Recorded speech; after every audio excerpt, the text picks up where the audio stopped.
다윗과 함께 했던 아비삭을 자신이 취함으로 솔로몬으로 결정된 왕위를 다시 한번 노리고자 했던 아도니아, 그 아도니아의 계획이 실패로 돌아갔습니다. 다시 한번 반역을 일으켜서 솔로몬의 왕위를 찬탈하려고 했죠. 결국 아도니아는 솔로몬의 손에 죽고 말았습니다. 아도니아는 솔로몬의 형이었기 때문에 솔로몬의 말만 잘 듣고 또 죽을 짓만 하지 않으면은 충분히 살 수 있었습니다. 그러나 그는 그렇게 하지 못했죠. 아도니아가 죽었습니다. 그럼 제일 불안에 떨 사람이 누굴까요? 아도니아가 왕이 되기 위해서 쿠데타를 일으켰을 때 그 쿠데타와 함께했던 사람이 제일 떨 것 아니겠습니까? 오늘 우리가 꽤 긴 본문을 읽었는데 세 명에 관한 이야기가 나와 있습니다. 그 세 명이 다 누구냐? 아도니아의 쿠데타에 함께했던 사람들입니다. 솔로몬이 이 아도니아와 함께했던 이 쿠데타에 함께했던 이 사람을 처리를 하는데 어떻게 처리하는가?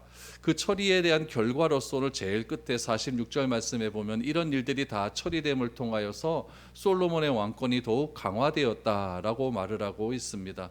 오늘 이 쿠데타의 주역들을 어떻게 처리하는지 우리가 한번 생각해 보아야 될 것입니다. 한 가지 기억할 것은 무엇이냐면은 솔로몬은 왕입니다. 왕이라는 것은 절대 권력을 갖고 있는 사람 아닙니까? 오늘 가만히 보니까 다 죽지 않습니까? 그러면 권력을 가지고 있으면 다 죽여도 되느냐? 요즘 말로 하면 정치보복하면 되느냐, 이런 식으로 생각할 수가 있는데 오늘 본문에 나타난 이 사건들은 정치보복은 아닙니다. 솔로몬이 다 기회를 줍니다. 기회를 주었지만은 이들이 그 기회를 다 자기의 것으로 받아들이지 않기 때문에 결국 그렇게 처형을 당하고 만게 되는 것이죠. 오늘 이 세 명을 어떻게 처리하는가? 우리의 삶 가운데도 나와 조금 생각이 다르고 나에게 해를 가하는 사람들이 있을 것 아닙니까? 그런 사람들을 우리가 어떻게 바라보고 어떻게 대해야 되는가, 이런 문제들을 우리가 한번 살펴볼 수 있기를 원합니다. 먼저 대제사장 아비아달에 대해서 한번 살펴보도록 하겠습니다. 아비아달도 아도니아가 반역했을 때 아도니아 편에 섰던 그런 사람이었죠. 우리 26절 27절 어떻게 아도니아는 처리하는가? 왕이 제사장 아비아달에게 이르되 내 고향 아나돗으로 가라. 너는 마땅히 죽을 자이로되 내가 내 아버지 다윗 앞에서 주 여호와의 궤를 메었고 또 내 아버지가 모든 환난을 받았을 때에 너도 환난을 받았은즉 내가 오늘 너를 죽이지 아니하노라 하고 아비아달을 쫓아내어 여호와의 제사장 직분을 파면하니 여호와께서 실로에서 엘리의 집에 대하여 하신 말씀을 응하게 함이더라. 대제사장 아비아달은 누구냐면은 다윗이 사울에게 쫓겨서 막 광야를 헤맬 때가 있었어요. 그래서 막 쫓겨나다가 어디로 간 적이 있었냐면은 높 지역으로 간 적이 있습니다. 이 높 지역에서 누가 있었느냐? 오늘 이 본문에 나온 아비아달의 아버지가 있었어요. 아비아달의 아버지가 이름이 뭐냐면 아히멜렉이라는 사람이 있었는데 그 아히멜렉이 그 지역의 제사장이었다는 이야기죠. 다윗이 꽤 배가 고팠나 봐요. 배가 고파서 좀 먹을 것을 달라라고 했더니 이 아히멜렉이 나에게 좀 떡은 없다, 그러나 성전에 있는 떡은 있다라고 이야기를 했습니다. 그래서 그 떡을 주게 되었죠. 그래서 그 떡을 먹고 기운을 차린 일이 있습니다. 이 소식이 사울에게 들어가요. 사울에게 들어가 버리니까 사울이 화를 내었죠. 다윗을 자기가 추격하고 있는데 왜 내 명령을 듣지 않았느냐라고 다 사울이 화를 내어서 이 높 지역에 있는 제사장들을 쌍그리 다 죽여버리는 그런 일들이 있었습니다. 그때 살아남은 사람이 누구였냐면 아비아달의 아들 아히멜렉의 아들 아비아달이 살아남았다라는 이야기죠. 그래서 이 솔로몬도 그 일을 알고 있는 것이죠. 내 아버지가 모든 환난을 받았을 때에 너도 환난을 받았다. 내 아버지 다윗이죠. 다윗이 사울에 의해서 환난을 받았을 때에 너도 환난을 받았다. 사울에 의해서 모든 대사장이 죽는 참혹한 일을 벌이지 않았느냐라고 말을 하고 있는 것이죠. 그래서 솔로몬은 아비아달의 아버지를 기억하면서 이 아비아달을 살려줍니다. 그러나 조건이 있다. 아나돗에만 있어라라고 말을 하면서 제사장의 직분을 파면을 하게 되는 것이죠. 그 파면하게 되는 일을 오늘 27절 말씀에 보면은 뭐라고 기록하고 있냐면은 엘리 제사장에게 내렸던 그 예언이 응하게 되었다라고 이야기를 하고 있습니다. 여러분, 아론에게는, 모세의 형 아론에게는 4명의 아들이 있었어요. 4명의 아들이 있었는데 그 중에 아들 2명 나답과 아비후, 이 2명은 다른 부를 가지고 제사드리다가 그 자리에서 즉사를 하지 않았습니까? 그러면 4명의 아들 중에서 2명이 죽었어요. 그럼 몇 명 남죠? 2명이 남지 않습니까? 그 2명이 누구냐면 엘르아살과 이다말이라고 하는 2명의 아들이 남습니다. 이 2명이 제사장 직분을 아론에게 그대로 이어받아서 그렇게 제사를 드리게 되었던 것이죠. 그런데 대제사장은 한 명이어야 되는데 이 형제지간에 이렇게 대제사장을 하고 있으니까 네가 앞서니 내가 앞서니 이런 경쟁 의식이 좀 있는 것 아니겠습니까?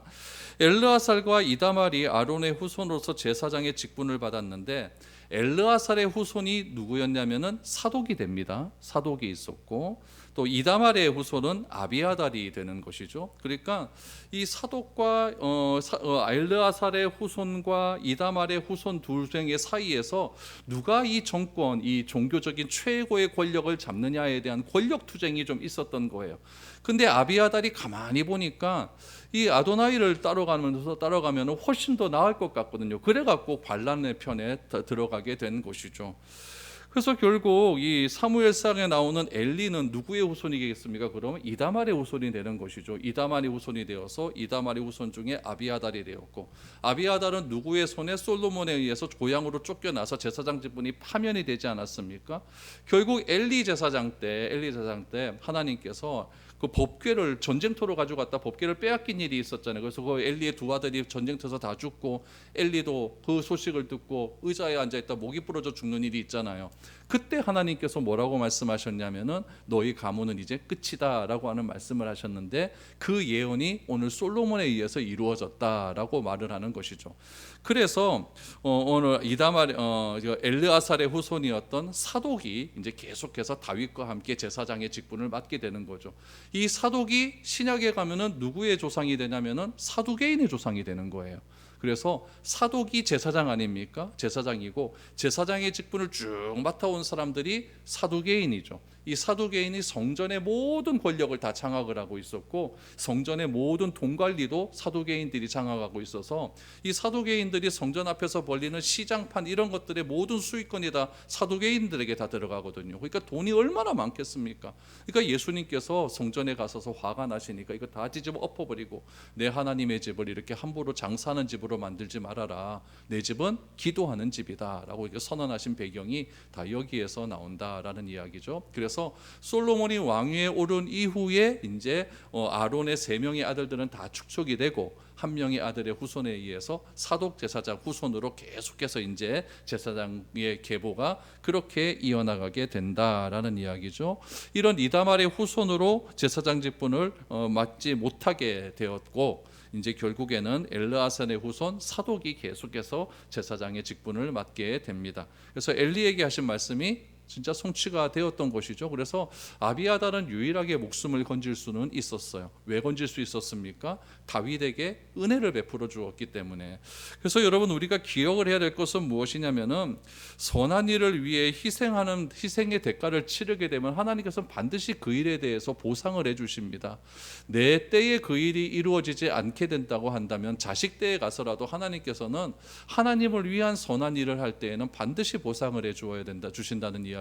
그래서 우리들도 늘 언제나 하나님 때문에 선한 일을 하는데 최선을 다해야 되는 이유가 바로 여기에 있다는 이야기죠. 만약에 이 아비아달의 아버지 아히멜렉이 다윗을 도와주지 않았다면 이 아비아달도 다 죽었을 겁니다. 그러나 이 다윗에게 행한 그 선한 일 때문에 이 자식들이 살아갈 수 있었다라는 것을 알게 됩니다. 그래서 이 아도니아의 반란에 가담했던 대제사장은 이렇게 목숨을 건져서 제사장 직분은 파면되었지만은 자신의 고향에 가서 목숨은 연면하면서 그렇게 살았습니다. 여러분 이게 목숨 건졌다고 다 되는 게 아니에요. 남자라는 존재는요 참 희한한 게 뭐냐면은 뒤에 붙는 직함이 굉장히 중요합니다. 그래서 은퇴를 하게 되면 굉장히 사람이 힘들어져요. 뭐 교사로도 가지고 되고 또 목사도 그렇고 또 뭐 회사에서 일하시는 그런 분들도 그렇고 다 뒤에 무슨 직함이 있지 않습니까? 선생님, 목사, 뭐 부장님 이런 것들이 있는데 은퇴하고 나서 그 직함이 딱 떨어져 버리고 나면 굉장히 힘들어하시는 분들이 많거든요.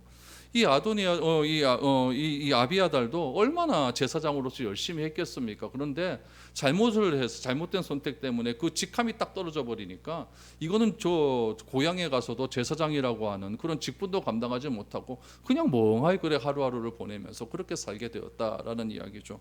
그래서 우리가 하나님께서 주신 그런 직분들을 귀하게 여기고 그렇게 하루하루를 살아가는 것이 참 귀하다라는 것을 알게 됩니다.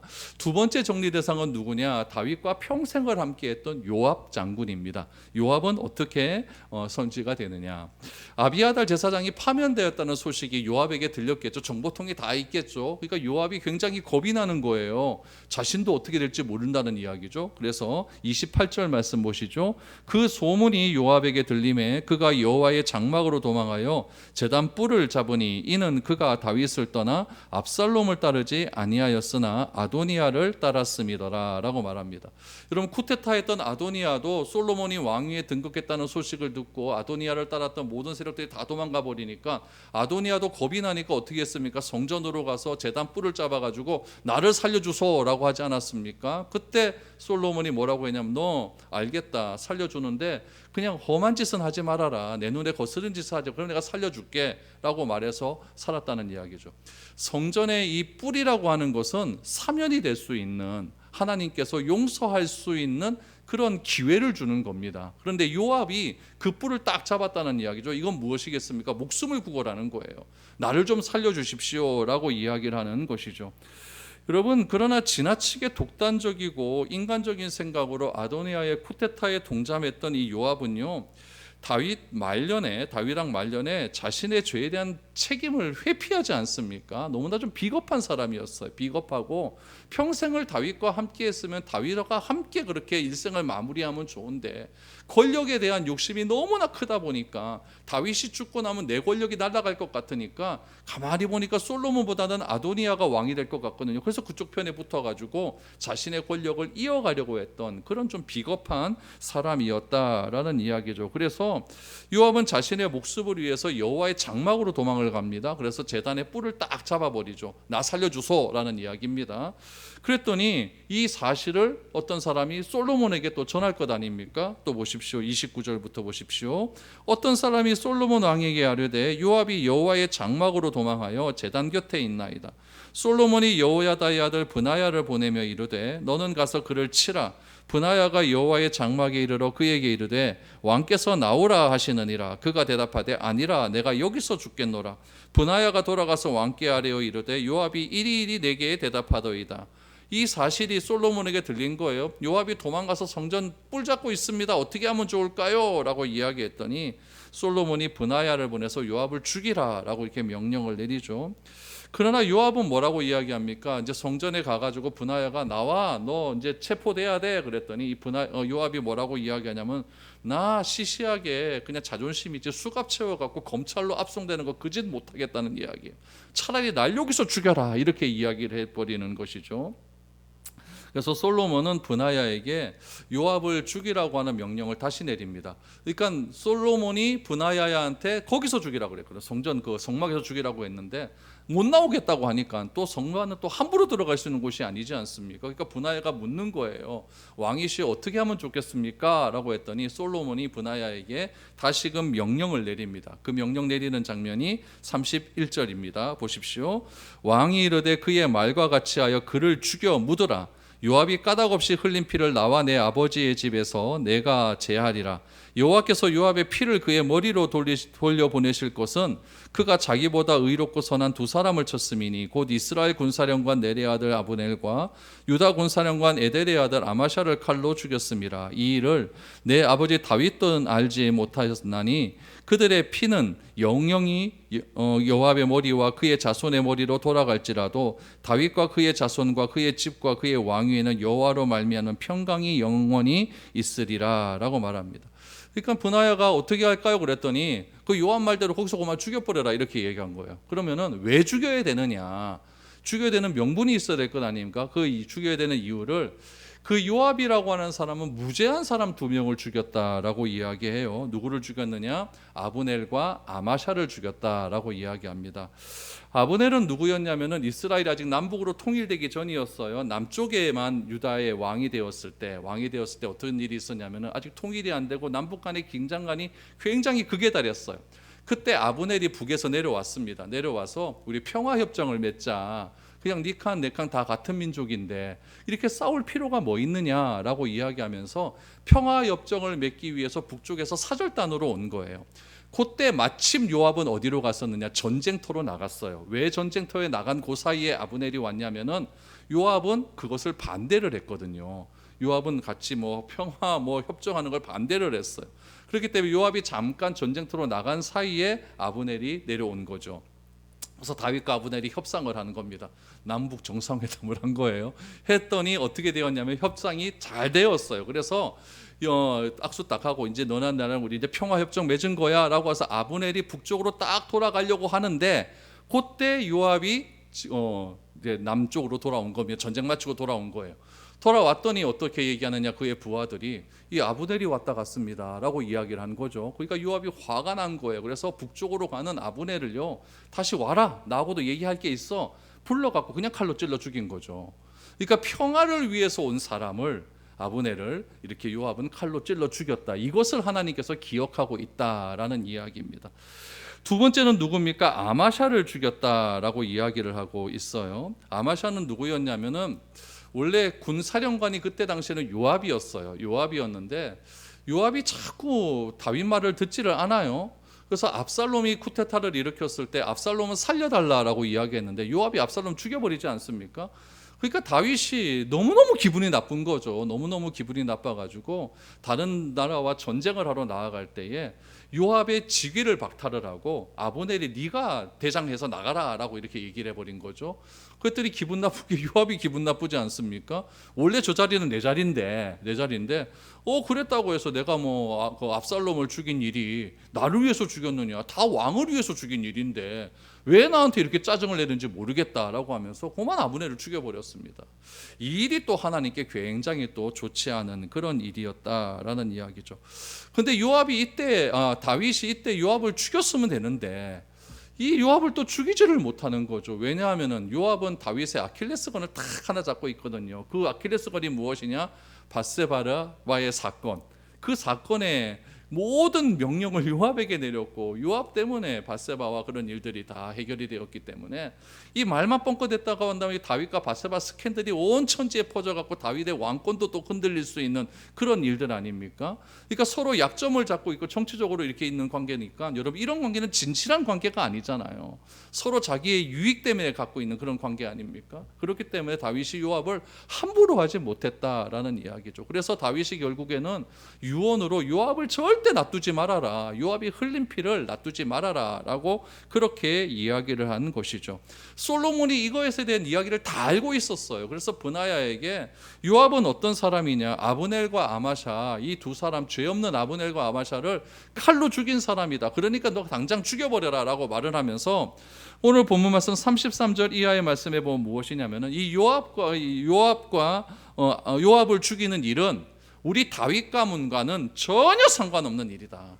우리 다윗의 왕위와 아버지와 나와는 전혀 상관없는 일로서 이것은 자신의 죄 때문에 죽는 것이다 라는 것을 솔로몬이 분명하게 이야기를 하고 있는 것입니다. 그런데 지금 요압이 어디에 있습니까? 성막에 있잖아요. 성막에서 뿔을 잡고 있거든요. 이거는 용서를 해줘야 된다는 이야기예요. 그런데 모세오경에 보면은 이 뿔을 잡는 것도 여러분 용서받을 대상이 있다는 이야기예요.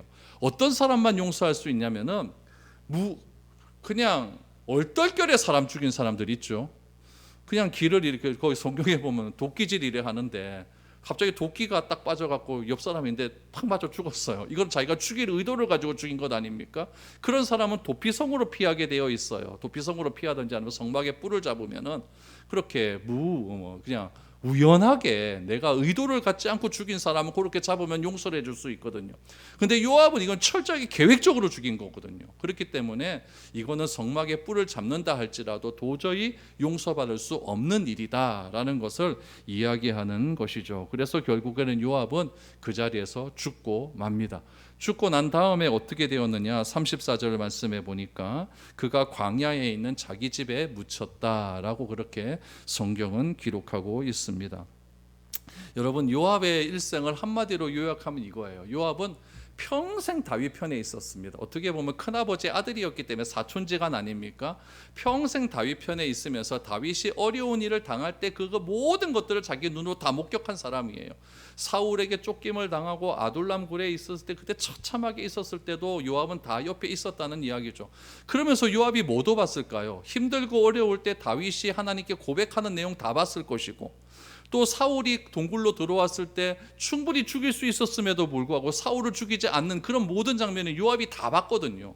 그렇다고 한다면 자기가 정말 다윗은 신실한 사람이다, 평생 내가 다윗의 조력자로 함께한다면 그 다윗을 변화시키고 다윗에게 복을 주셨던 그 하나님의 은혜가 나에게도 올 것이다 라고 하는 그 믿음을 가지고 쫓았으면 그의 삶은 좋았을 것입니다.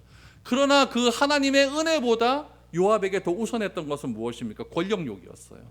권력에 대한 욕심이 너무너무 많았기 때문에 권력을 쫓아 평생을 따라다닌 사람이었다는 이야기죠. 그러니까 다윗을 쫓아 따라다닌 것도 무엇 때문이었다? 다윗이 기름 부은 것을 아니까, 하나님께서 다윗을 선택하셨다는 걸 아니까, 저 다윗만 쫓아다니면은 나에게 큰 권력이 올 것이다 라는 그 이유 때문에 다윗을 쫓아다녔고, 다윗이 죽을 때가 다 되니까 나 이제 더 이상 다윗 쫓아다녔다, 내 권력 다 없어진다, 그러니까 아도니아 따라가서 내가 쿠데타에 가담하겠다, 이런 방식으로 그렇게 권력을 쫓아가다가 결국 그는 비참한 죽음을 맞이하게 되었다라는 이야기입니다.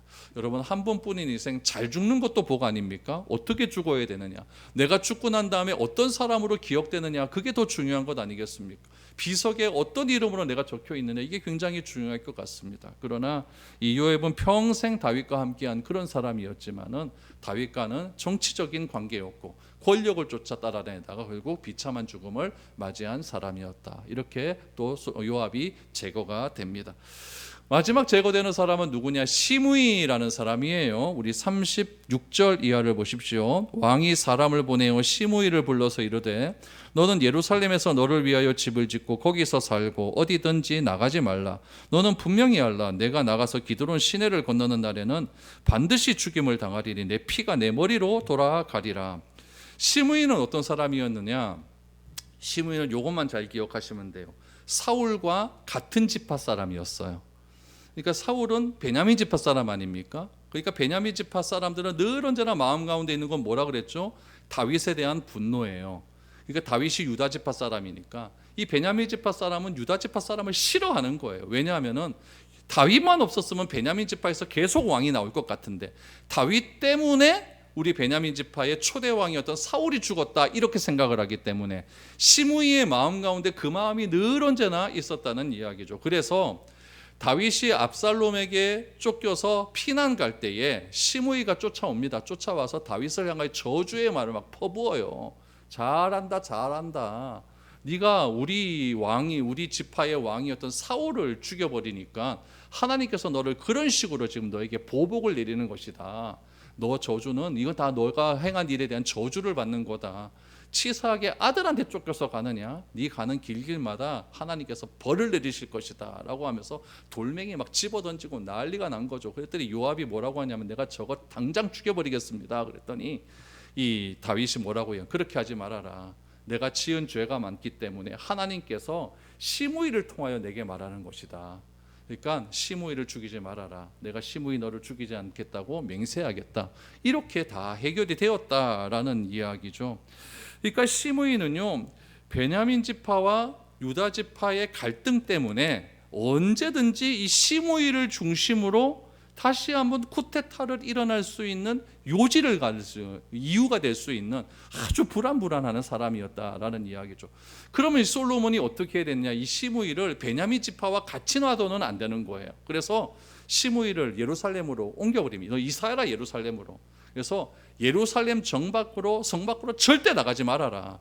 기드론 시내를 건너는 날에는, 이게 뭐냐면은 예루살렘에 이렇게 산이라고 하지 않습니까? 산 밑으로 내려가면 기드론 시내가 있고 그 기드론 시내를 건너면은 베냐민 지파 땅이 나오거든요. 그러니까 베냐민 지파 땅으로 가지 말아라는 이야기예요. 땅으로 가는 날에는 너 죽을 거야.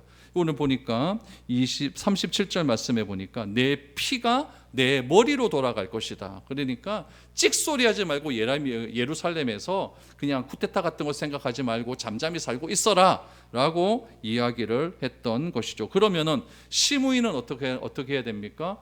솔로몬이 주거 제한을 했잖아요. 주거 제한을 했으니까 주거 제한하고 예루살렘에서 살면 살만하거든요. 도시 수도 아닙니까? 그러니까 서울 밖으로 나가지 말고 경기도도 가지 말고 경상도도 가지 말고 그냥 서울에서만 그만 살아라. 그러면 서울에서 잘 살면 되잖아요. 근데 그게 아니에요. 시므이는요 늘 감정적입니다. 늘 감정적이고 충동적인 성격을 가지고 있었기 때문에 요거 그냥 쉬운 말로 뭐냐면 욱하는 성격이 있는 거예요. 그렇기 때문에 이 욱하는 성격을 버리지를 못하는 거죠. 어떤 일이 있었느냐? 3년간 잘 살았습니다. 3년 뒤에 시므이의 집에서 희한한 일이 발생합니다. 39절을 보십시오. 3년 후에 시므이의 두 종이 가드왕 마아가의 아들 아기스에게 도망하여 간지라. 어떤 사람이 시므이에게 말하 이르되 당신의 종이 가드에 있나이다. 시므이가 그 종을 찾으려고 일어나 그의 나귀에 안장을 지우고 가드로 가서 아기스에게 나아가 그의 종을 가드에서 데려왔더니 시므이가 예루살렘에서부터 가드에 갔다가 돌아온 일을 어떤 사람이 솔로몬에게 말한지라 라고 말. 3년 동안 주거 제한하면서 잘 살았는데 시므이의 종이요 도망간 거예요. 어디로 도망갔느냐? 지금 이스라엘에서 전쟁 나는 가드 지역, 가자 지역. 이 가자 지역이 가드 지역이거든요. 거기로 도망을 간 거예요. 그러니까 시므이가 가만히 보니까 요거 예루살렘 내려가서 기드론 시내에 건너가가지고 그렇게 지중해 쪽 서쪽으로 가야 되니까 이거는 주거 제한 안 되는 거잖아요. 근데 이게 욱해버리니까 솔로몬이 말한 거 생각도 안 나는 거야. 저것이 감히 나를 도망쳐 그래갖고 나귀에 안장 지우고 가가지고 그 도망간 종 두 놈을 가지고 온 거죠. 다시 데리고 온 거죠. 그럼 종 2명 데리고 왔었으면은 이 종을 어떻게 했을까? 막 제 생각에는 막 억수로 때렸을 것 같습니다. 때리고 좁혀고 막 이래 강에 가둬놓고 막 이래가지고 그랬을 것 같아요. 이 소식이 솔로몬에게 들릴까요, 안 들릴까요? 대번에 들리는 거죠. 대번에 들리는 거죠. 그래서 41절 말씀해 보니까 갔다가 돌아온 일을 어떤 사람이 솔로몬에게 말한지라라고 이야기를 합니다. 어떻게 되었을까요? 42절, 43절입니다. 왕이 사람을 보내어 시므이를 불러서 이르되 내가 너에게 여호와를 두고 맹세하게 하고 경고하여 이르기를 너는 분명히 알라. 내가 밖으로 나가서 어디든지 가는 날에는 죽임을 당하리라 하지 아니하였느냐. 너도 내게 말하기를 내가 들은 말씀이 좋으니이다 하였거늘 어찌하여 여호와를 두고 한 맹세와 내가 내게 이런 명령을 지키지 아니하였느냐라고 말하죠. 3년 전에 했던 약속 너 그런 거 있지 않았느냐. 나하고 약속했는데 왜 약속 어겼어? 이렇게 막 혼쭐을 내는 거죠. 그리고는 어떻게 했냐. 시므이를 처형시켜 버립니다. 45절 46절 그러나 솔로몬 왕은 복을 받고 다윗의 왕위는 영원히 여호와 앞에서 경고히 서리라 하고 여호야다의 아들 브나에게 명령하여 그가 나가서 시므이를 치니 그가 죽은지라. 이에 나라가 솔로몬의 손에 견고하여 지리라. 결국 시므이가 다윗을 향하여 했던 저주가 누구에게로 돌아갔습니까? 자기에게로 돌아간 거예요. 너는 다윗 너는 죽을 것이다 라고 했던 저주가 결국 자기 그 말대로 죽게 된 것이죠. 그러니까 여러분 우리도 주변에 이런 사람 있지 않습니까? 항상 충동적인 언어로 욱해버리면은요 그 감정을 억제하지 못하고 그 사람에게 악한 말을 내뱉는 사람들이 있어요. 그런데 우리 성경에도 보면 잠언에도 보면 그 악한 말은 결국 나에게 돌아온다라고 하는 말씀이 있듯이 결국 이 시므이도 자기가 충동적으로 했던 그 말 때문에 결국 이를 비참한 최후를 맞이하게 되었다라고 이야기하게 됩니다. 여러분 아도니아와 시므이의 최후를 가만히 보면요 아기는 참으로 어리석은 것 같습니다. 자신의 감정과 행동을 억제하지 못하고 충동적으로 움직이다가 사고 내는 것 아닙니까? 아도니아는 권력에 대한 욕심으로 아버지 다윗을 배신했다가 실패합니다. 솔로몬은 아도니아에게 경고했지만 아도니아는 다윗의 후궁과 결혼해서 권력에 대한 야심을 또 냈습니다. 그러다가 결국 죽고 맙니다. 시므이는 젊은 날 다윗이 환난 당할 때 충동적인 악한 언어로 심한 저주를 퍼부어서 다윗의 진노를 샀죠. 솔로몬의 매서운 경고를 받았음에도 충동적인 성격을 자제하지 못하고 2명의 종이 도망간 일로 인해 죽음을 자초하고 있습니다. 여기서 기억해야 될 것, 우리 모두는 죄를 지을 수 있습니까? 없습니까? 다 지을 수 있는 가능성이 있습니다. 그러나 중요한 것은 그 죄를 우리가 어떻게 해결하느냐가 중요하다는 이야기죠. 자기 잘못을 돌보지 않고 악한 감정만 품어서는 안 됩니다. 내가 다른 사람에게 무슨 잘못을 했는데 그 사람이 나에게 무슨 말을 할 수가 있겠죠. 그런데 그 말 들은 것 때문에 기분 나빠서 내가 그 사람하고 관계 못하겠다 이런 식으로 하면 안 된다는 이야기예요. 나의 영혼 깊숙까지 하나님이 성령님께서 들어오셔서 나를 만지시고 고칠 수 있게 해야 된다는 이야기죠. 그럴 때 반전이 일어나는 것 아닙니까? 안 그러면요 더 깊은 수렁에 빠질 수밖에 없다는 이야기입니다. 다윗은 밧세바 사건 이후에 평생 조심하고 살았습니다. 그래서 늙어가지고 자기 몸이 자꾸 차니까 신하들이 젊은 여자 하나를 보내주었잖아요. 그런데 그 여자와 동침을 하지 않았다라고 하는 사실은 무엇이냐면 밧세바 사건이 다윗에게는 너무나 큰 충격이었다는 이야기죠. 그래서 동침하지 않았다라는 말을 그래서 열왕기에 강조를 하고 있는 겁니다. 다윗은 자신이 저지른 그 죄를 두 번 다시 반복하지 않았다라고 하는 그런 의미라는 이야기죠. 결국 솔로몬은요 다윗의 유언대로 요압도 죽이고 아도니아도 죽이고 또 시므이를 처형함으로써 아버지 다윗이 해결하지 못한 숙제를 잘 이렇게 해결을 했습니다. 아무리 절대 권력자라 할지라도 권력을 함부로 사용하진 않았어요. 다 기회를 줍니다. 너 이렇게 하면 안 돼. 너 이렇게 하면 안 돼. 그러나 그 사람들은 솔로몬이 준 한 번의 기회를 그냥 아무렇지도 않게 생각을 해서 그 잘못함으로 자기의 목숨이 다 없어지는 비참하게 죽는 그런 일들이 일어나게 된 것입니다. 오늘 결론적으로 시므이를 처형하고 난 뒤에 솔로몬의 손에 견고하게 나라가 되었다라고 말합니다. 정의를 바르게 실천해야 하나님의 중심이 되는 나라가 바로 설 수 있음을 우리는 알게 됩니다. 그리스도인은요 여러분 감정이 아닌 하나님의 기준에 의해 살아가야 됩니다. 내가 감정 나쁘다고 욱욱해갖고 막 그렇게 살아가는 것이 아니라 내가 감정을 표출한다고 해도 그것이 여러분 하나님의 기준에 맞는지 안 맞는지를 다시 한번 생각해 보아야 된다는 사실이죠. 그 기준대로 사는 것이 절대 쉽지 않습니다. 아픔이 있고 어려움이 있다 할지라도 절대 내가 포기하지 말아야 되는 것은 하나님의 기준이고 하나님의 말씀입니다. 그래야 하나님의 정의와 공의가 나를 통하여 이 땅에서 실현될 수 있는 것입니다.